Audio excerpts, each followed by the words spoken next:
Prenez soin de vous avec le groupe Vive et votre programme La Santé d'abord. Groupe Vive, entrepreneur du mieux vivre. Bonjour à tous, soyez les bienvenus sur le plateau de La Santé d'abord, l'émission qui préfère prévenir plutôt que guérir. Alors, je ne voudrais pas vous porter l'œil, mais avez-vous déjà prévu l'imprévu ? Une maladie, un accident, un décès d'un parent proche. Alors c'est vrai, nous préférons penser que ce genre de choses n'arrive qu'aux autres et ne rien anticiper sur un plan financier. Et pourtant, nous aurions tout à gagner à être un peu plus prévoyants. La prévoyance, on en parle sur le plateau de La Santé d'abord.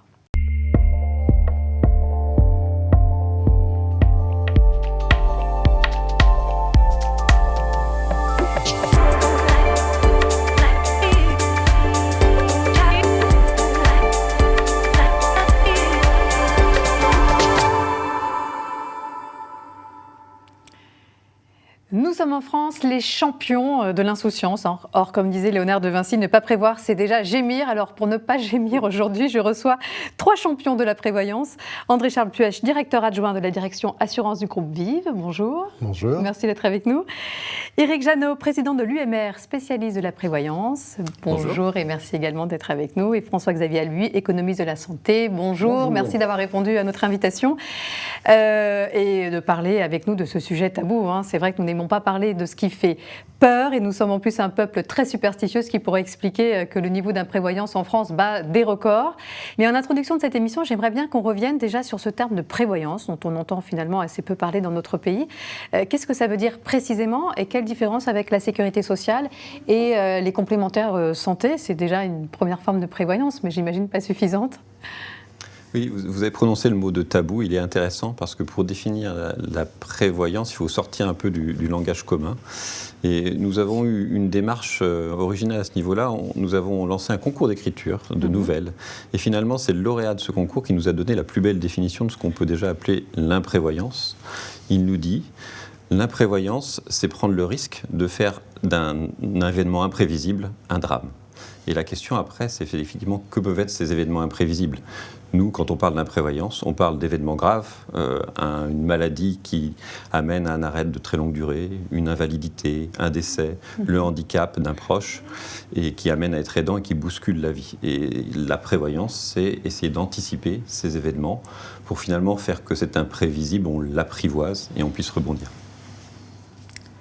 Une autre définition, vous êtes d'accord? Non, c'est tout à fait. Elle est très jolie cette définition. Elle est très parlante et très jolie. En pratique, dans la prévoyance, c'est des régimes de protection sociale qui sont nés à la fin du 19e siècle, en gros, et qui sont développés vers 1905, etc. Donc c'est la première conquête de protection sociale en France. C'est quand même très important. Et ça couvre, comme tu l'as rappelé, des risques comme le décès, l'incapacité, l'invalidité, ce genre de risques. Des risques auxquels on n'a évidemment pas envie de penser. En gros, des risques assez graves. Ah ouais.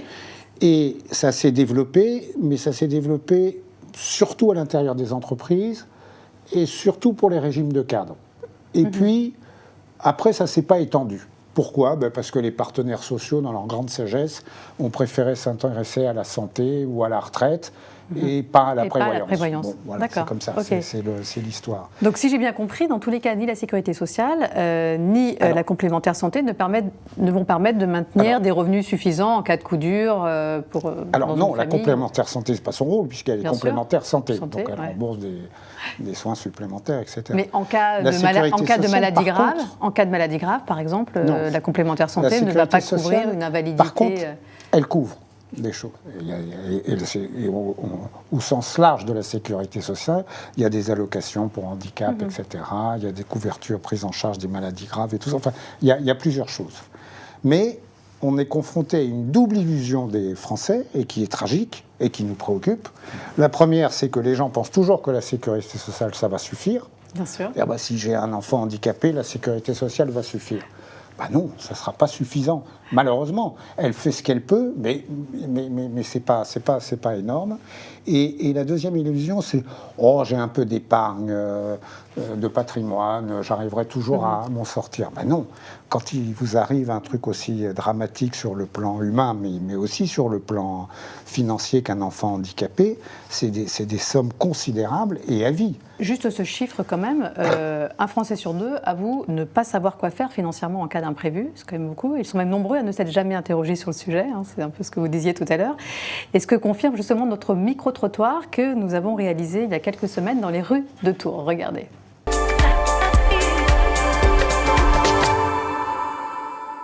J'ai une prévoyance santé et tous mes papiers sont en règle, sont faciles à attraper, sont pas cachés du tout dans le tiroir.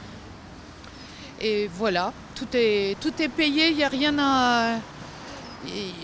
Alors j'ai programmé d'aller mettre mes cendres dans la mer. Anticiper le grand âge surtout, la prise en charge du grand âge, c'est tout.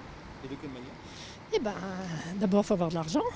Ensuite, il faut avoir des relations et un logement adapté à la situation. Concernant la prévoyance, effectivement, personnellement, je n'y pense pas forcément. On y pense souvent dans des mauvais moments. Quand on va avoir un décès ou quoi, on va se dire c'est vrai qu'il faut tout anticiper. Mais je pense que c'est quelque chose qu'il faut réfléchir même pour nos proches. Et après, nous, dans le cadre de notre secteur des activités aussi, on s'en rend compte aussi assez rapidement que la prévoyance santé dans la vie de tous les jours, en fait, à n'importe quel moment, on peut en avoir besoin. Et effectivement, dans la gestion du quotidien, ça peut être plus facile après pour nos proches. Ah non, du tout. Parce que j'ai pas assez de sous pour mettre... Non, ce qui est important, c'est mon comportement. Je ne prévois pas... J'ai une mutuelle, mais une mutuelle santé, simplement. Tout simplement. Ouais, effectivement, nous ne sommes pas les rois de la prévoyance en France. Parmi nos voisins européens, est-ce qu'il y en a pour qui la prévoyance est un vrai réflexe ? André-Charles Puech ? Alors en fait, les dispositifs de prévoyance sont construits pays par pays en fonction des différentes histoires et du coup sont assez difficiles à être comparés. Mais si je reviens peut-être sur la France en tant que telle et sur le degré de couverture et sur le fait par exemple qu'on croit être couvert, le plus bel exemple pour moi et le plus simple, c'est de se dire finalement en cas de décès, vous êtes un salarié d'une entreprise, qu'est-ce que le système de sécurité sociale français vous propose ? C'est un peu plus de 3 400 €. Donc, en tant que tel, je pense que là, on visualise bien que ce n'est pas avec ça qu'on sera en mesure d'avoir un conjoint ou des enfants qui puissent vivre décemment voir venir. Ensuite. Donc ça, c'est le dispositif. Vous dites 3 400 €. Voilà, c'est la somme en cas de décès quand on n'a pas une couverture liée à son employeur ou qu'on n'a pas fait la démarche, je dirais, pour avoir on en parlera après en pratique, voilà. comment justement savoir si on est bien couvert ou pas, évaluer sa prévoyance.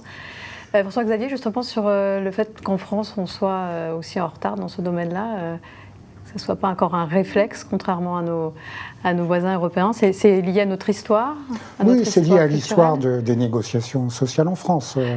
Et c'est lié à un manque d'intérêt pour des questions comme le handicap. Dans les pays où les régimes de prévoyance, et je suis d'accord avec toi, ils sont extrêmement différents, leur histoire n'est pas la même, etc. Mais dans les pays où des systèmes de prévoyance existent, la situation des handicapés, du handicap, est notoirement meilleure. C'est l'Allemagne, c'est les pays scandinaves, c'est la Suisse en gros. En France, on a finalement assez peu développé ça. Pourquoi, je ne sais pas. Il y a une illusion, peut-être française, mais qui est commune à beaucoup de pays, qui est qu'on attache énormément d'importance à la couverture de petits risques, l'arrêt de travail de 2-3 jours. Alors là, c'est tout un sujet, le remboursement des frais, enfin, des sujets qui deviennent... donc c'est des petits risques, et on est complètement myope ou aveugle sur des grands risques, et des risques catastrophiques. Ouais, c'est très juste. Or, tout le travail qu'on essaye de mener, c'est de réduire ces risques de catastrophes individuelles qui, comme tu l'as évoqué, peuvent ruiner des familles, et des dynasties. Et c'est ça vraiment l'objet qui nous intéresse. Voilà, et vous le disiez tout à l'heure, c'est vrai qu'en France, nous vivons depuis longtemps avec cette idée que nous sommes couverts pour tout, et malheureusement, c'est rarement le cas, et les conséquences peuvent être parfois dramatiques. Et comme pour Églantine, qui à l'âge de 40 ans a découvert qu'elle souffrait d'une sclérose en plaques, et qu'elle n'était pas couverte pour cet accident de la vie qui a fait basculer son existence. Regardez.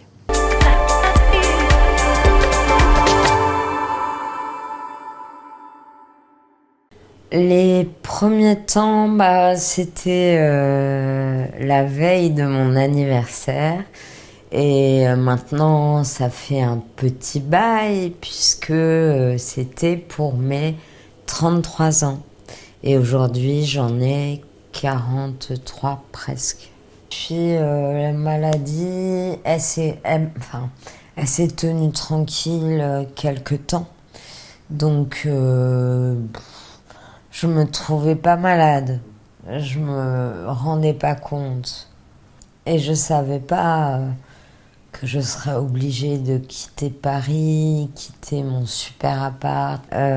J'étais voix pour la télévision et j'étais photographe déjà. Et ça marchait très bien. Les neurologues me disaient que je pourrais pas continuer, que c'était une mission impossible. Et aujourd'hui, je continue la photo, mais je m'adapte. Je travaille en Polaroid. Et j'aime beaucoup ça, donc ça me plaît. Mais je peux plus faire ce que je faisais avant. Moi, j'aimerais bien travailler. Je suis une bosseuse. Je viens de finir mon livre, donc je suis ravie. Je sais même pas comment j'ai réussi. J'ai quand même de la chance. Enfin, j'ai un toit sur ma tête parce que ma mère prête sa maison avec un loyer très modéré.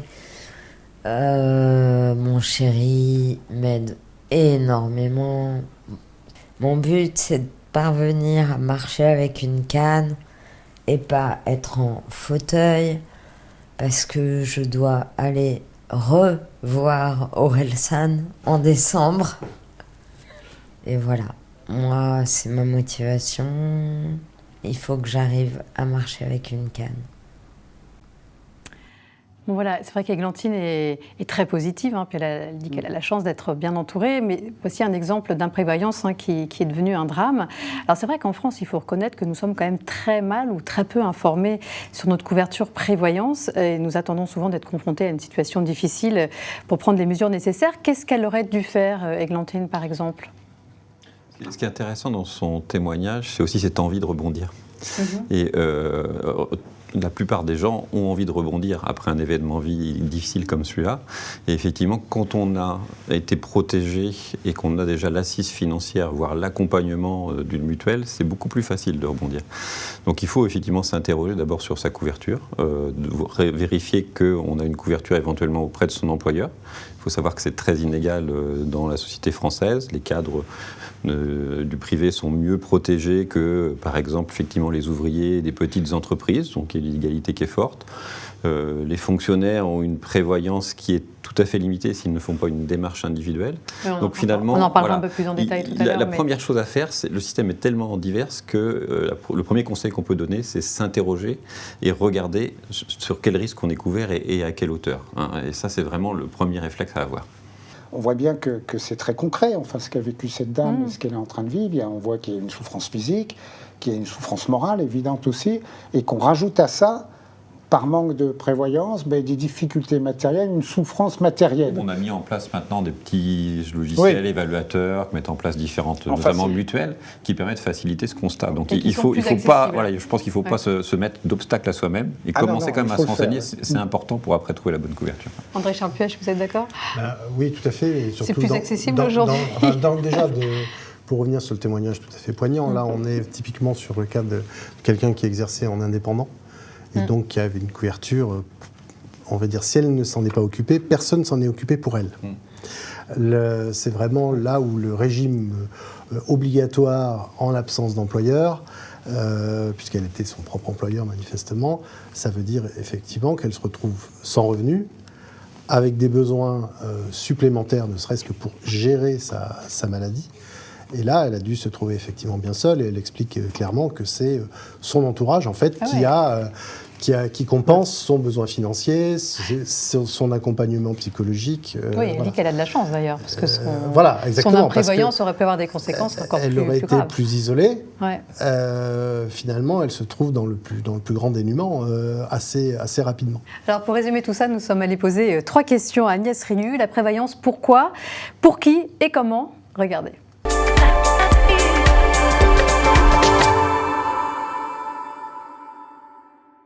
Malheureusement, nous avons tous besoin un jour de prévoyance. 41% des Français ont déjà été confrontés à un risque couvert par la prévoyance. Cela peut être une maladie, un accident ou même tout simplement l'âge qui a causé à eux-mêmes ou à leurs proches une impossibilité de travailler, un handicap, une perte d'autonomie, voire un décès. Lorsque vous subissez un accident de la vie, c'est toute votre famille qui est impactée par cet accident et donc votre contrat va accompagner aussi bien vous que votre famille. Par exemple, le versement d'un capital à votre conjoint ou le financement des études de vos enfants en cas de décès. Mais également en apportant une assistance psychologique, de l'aide dans les démarches. Aujourd'hui, certains contrats vont même plus loin en accompagnant les aidants. C'est 11 millions de personnes qui accompagnent un proche handicapé ou dépendant. Les Français sont-ils bien protégés? En général, ils comptent sur la Sécu. Et c'est vrai qu'en France, nous avons la chance d'avoir un premier niveau de protection. Mais les prestations versées sont très souvent insuffisantes et les difficultés financières pèse sur des familles déjà vulnérables. La prévoyance est indispensable et pourtant, elle est méconnue et assez peu diffusée. 73% des Français se sentent mal protégés face à un risque de prévoyance et pourtant, ils ne font pas la démarche. Donc voilà, 73% des Français ne se sentent pas protégés en cas d'accident de la vie et pourtant, ils ne font pas la démarche, comme le disait Agnès Rieu. Encore un paradoxe bien français.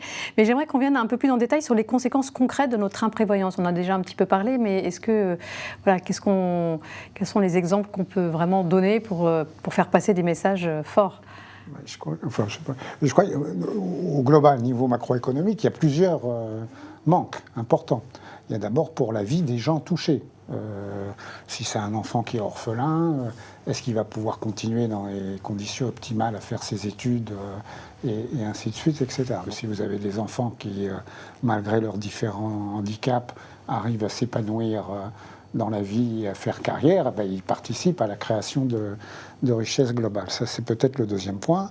Le troisième truc qu'on oublie toujours, mais qui est très important, c'est que c'est ces sommes qui n'existent pas, puisque les gens n'ont pas cotisé, donc c'est pas reversé.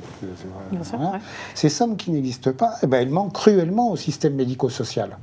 Donc évidemment, ça complique le sujet du handicap, puisque les investissements qu'il faudrait faire pour avoir une société plus inclusive ne sont pas forcément lancés parce qu'il n'y a pas la population qui le demande. Donc il y a ce sujet-là. On va essayer d'être le plus concret et pratique possible pour que les gens qui nous regardent, qui ne sont pas forcément très bien informés sur ce sujet. Déjà, comment on va évaluer sa couverture prévoyance? Quelles sont les questions importantes qu'il faut se poser? Alors, il y a des questions déjà on va dire, liées à l'employeur, déjà.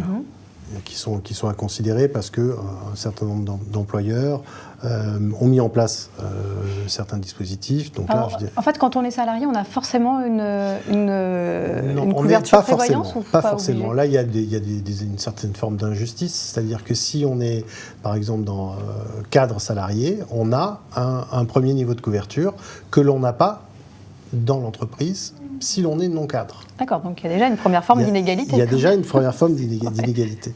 Ensuite, selon le secteur d'activité, on va dire l'habitude que peut avoir l'employeur de mettre en place des couvertures est assez différente. Si vous travaillez dans le secteur, on va dire, financier, les banques, les assurances, il y a un dispositif de couverture qui est classiquement installé. Si vous êtes dans une petite entreprise industrielle, il est peu probable que vous ayez ce type de dispositif. Donc il y a aussi une différence en fonction des secteurs d'activité et des tailles d'entreprise. Les grandes entreprises ont pu développer des dispositifs de couverture avec une négociation plus structurée que dans des petites entreprises. D'accord, donc il faut aller voir son employeur, il faut en discuter avec lui, il faut savoir pour quel risque on va être couvert. Exactement. Normalement, ça fait partie des documents qui sont traditionnellement remis à l'embauche, mais que personne ne lit. Mais il faut s'assurer d'être couvert pour quel risque voilà. Quelle case on doit cocher à l'intérieur, on va découvrir si quelque chose est prévu en cas de décès, si quelque chose est prévu en cas d'invalidité. C'est ce qu'il faut vérifier. C'est déjà, on va dire, pour ceux qui sont dans le monde du travail, les premières choses à regarder. Si on a une mauvaise couverture prévoyance proposée par son employeur, on peut faire une démarche personnelle et souscrire à une assurance prévoyance individuelle. Ouais. Et c'est quel coût à peu près en moyenne? Combien moyenne, ça revient? on considère que pour avoir des couvertures à peu près correctes, qui ne traiteront pas tous les cas, mais en tous les cas qui représentent quelque chose déjà de sérieux, autour de 800 € par an. Ce qui fait par mois à peu près, c'est un abonnement de téléphone ou d'internet, ce genre de choses finalement. Alors, on a parlé tout à l'heure des cas effectivement des salariés, des non salariés. Bon, voilà, j'imagine que. Il faut y penser systématiquement. Voilà. Oui, je pense que c'est plus que vivement conseillé. Parce que déjà la couverture de base est quand même assez faible. Et pour les fonctionnaires, vous en parliez tout à l'heure, je sais que c'est en pleine négociation actuellement. Oui, c'est un sujet d'actualité parce que aujourd'hui, ils ont les fonctionnaires, notamment d'État ou hospitaliers, ont une couverture en prévoyance qui est liée à leur statut, mais qui est assez limitée.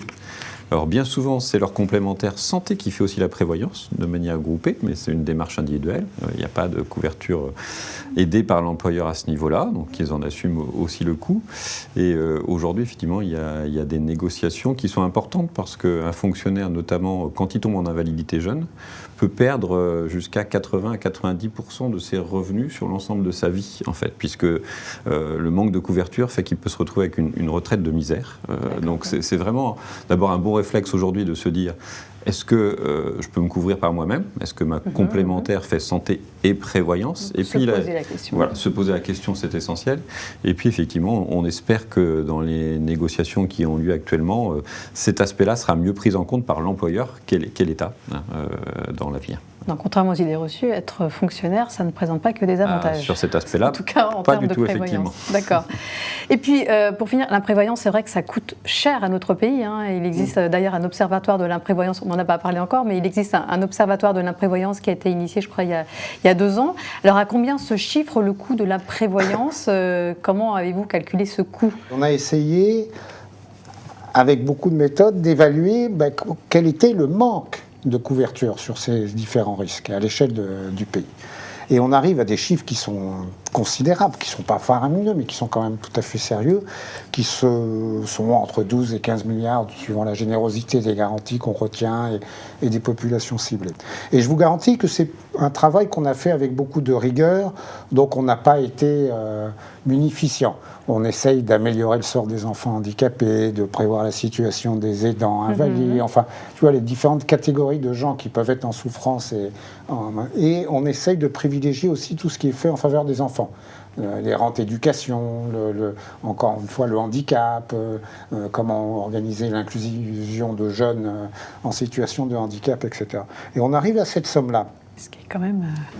c'est des sommes considérables. Oui, ce qui est une somme quand même considérable. Et pour quel type de risque pourrait-on mieux faire en France en matière de prévoyance? Vous parliez du handicap tout à l'heure. Le handicap. Les enfants. Ouais. Le handicap et les enfants, c'est certain. Et les personnes dépendantes. Et les aidants de ces personnes dépendantes. L'écosystème de l'aidance. Parce qu'effectivement, on s'aperçoit aussi que, quand on disait tout à l'heure qu'un drame contamine l'ensemble de la famille et de l'entourage, on voit avec le cas des aidants qui, bien souvent, aujourd'hui, perdent leur santé, des fois avant que la personne aidée décède elle-même. En fait. Donc c'est ça. Enfin, pour moi, c'est ça. C'est les enfants, ça c'est clair. C'est effectivement tous les grands cas généraux, valables absolument pour tout le monde. Ouais. C'est bien ces cas-là. Après, il y a d'autres poches un peu plus ciblées sur soit liées au secteur d'activité, on a évoqué les TNS, soit sur des éléments d'invalidité, notamment pour les parties fonctionnaires, qui viennent compléter, où là, donc c'est un peu plus ciblé, entre guillemets. Mais effectivement, Bon, le sujet de la perte d'autonomie, c'est un sujet qui est sur la table des différents gouvernements successifs et le prochain depuis près de 15 ans. Et on sait qu'il y a un enjeu. On en fait des thèmes de campagne, en tout cas. On va voir si ça va se concrétiser. Voilà. Et qui, je dirais, sujet qui fait, au-delà des campagnes, parler de lui de manière assez régulière et de manière souvent assez dramatique. Donc ça, effectivement, celui-là est bien visible. Les sujets autour des enfants, au sens santé, éducation, handicap, sont un peu moins, on va dire, sur le devant de la scène, mais ils sont très profonds.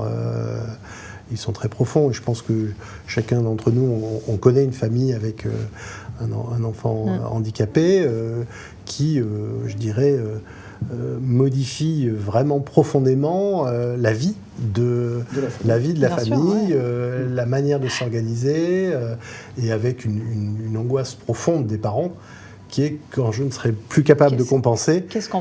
Qui va s'occuper de mon enfant? Qu'est-ce qui va devenir? Il n'y a pas suffisamment de structure pour ce genre de handicap. Oui. Ouais. Parce qu'il n'y a pas de... Il manque ces 12 milliards pour investir, donner du service, professionnaliser l'aide, etc. D'où l'importance d'être prévoyant. Merci. Merci en tout cas à tous les trois d'avoir relevé avec nous ce tabou de la prévoyance. Donc arrêtons d'être superstitieux. Parler de prévoyance, ça ne va pas nous porter malheur. Ce n'est pas parce qu'on va mettre sa ceinture de sécurité qu'on va avoir un accident. Donc ayons le courage de s'intéresser à ce sujet pour pouvoir vivre le plus sereinement possible. Voilà, encore un grand merci à tous les trois. Merci à vous de votre fidélité. On se retrouve très bientôt pour un prochain épisode de La Santé d'abord. D'ici là, prenez soin de vous.